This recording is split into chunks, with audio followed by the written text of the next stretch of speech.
बिलासपुर ले बखत के दुखद खबर बता दिन पूर्व राज्यसभा सांसद और अकलतरा के विधायक रामाधार कश्यप के निधन हो गए।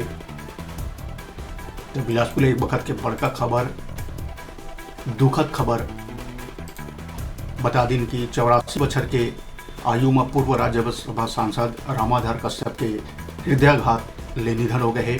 बिलासपुर के निजी आवास में कल देर रात 3 बजे हृदयाघात ले रामाधार कश्यप के दुखद निधन हो गए। बता दिन कि 2002 में राज्यसभा सांसद बने रही से और 2003 में सांसद रहत हुए अकलतरा के विधायक भी चुने गए से।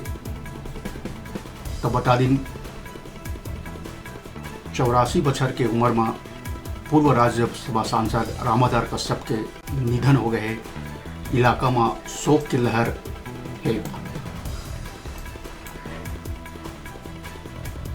बिलासपुर के निजी आवास में हार्ट अटैक ले निधन हो गए। बता दें कि तबियत बिगड़े के बाद अस्पताल ले जाया गया इसे। जी हां, अस्पताल पहुंचे ले पहले ही पूर्व सांसद राज्यसभा सांसद रामाधार कश्यप के दुखद निधन हो गए।